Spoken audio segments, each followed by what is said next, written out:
అందరికీ praise the lord. ఈ దిన వాగ్దానము కీర్తనలు 32:8 వచనము. నీకు ఉపదేశము చేసేదను, నీవు నడవవలసిన మార్గము నీకు బోధించెదను, నీ మీద దృష్టి ఉంచి నీకు ఆలోచన చెప్పెదను. నీకు ఉపదేశము చేసేదను. ఉపదేశం అంటే మనకి సరైన గైడ్లైన్స్. దేవుడు మన పక్షంగా ఉండి మార్గము చూపిస్తాడు మనకి. ఈ లోకంలో ఏ రీతిగా జీవించాలో, ఏది చేయకూడదో, ఏది చేయాలో, దేవునికి ఏ ఇష్టమైన రీతిగా ఏ విధముగా బతకాలో తన ఆత్మ ద్వారా మనకి నడిపిస్తాడు. అంతేకాకుండా నీవు నడవవలసిన మార్గము నీకు బోధించెదను.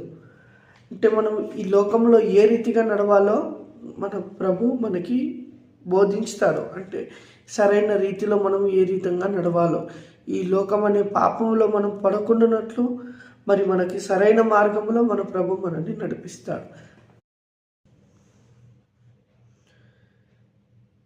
నీ మీద దృష్టి ఉంచి నీకు ఆలోచన చెప్పేదను.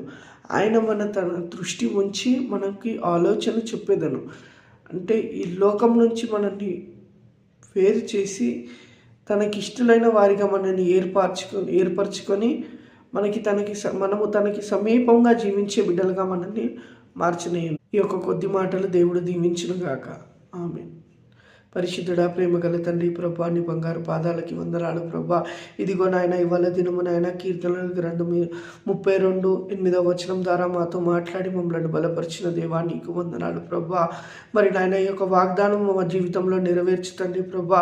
నీకు నాయన తండ్రి ప్రభా ఇష్టలైన వారిగా మేము జీవించడానికి సహాయం దయచేతండి ప్రభా. ఇదిగో నాయన, ఇవాళ దినమంతయు ప్రభా నీవే తోడుగోండి, నీ ఆత్మచేత ప్రభా మమ్మల్ని నడిపించమని, మా ప్రయాణంలో, మా ఉద్యోగాలలో ప్రభా, మా అన్నిటి విషయంలో నాయన నీవే తోడుకొని నీ ఆత్మచేత మమ్మల్ని క్షేమంగా మమ్మల్ని నడిపించమని, కావాల్సిన జ్ఞానము, బలము, శక్తితో నింపి నడిపించమని నజరేయుడైన యేసు నామమున ప్రార్థిస్తున్నాను తండ్రి.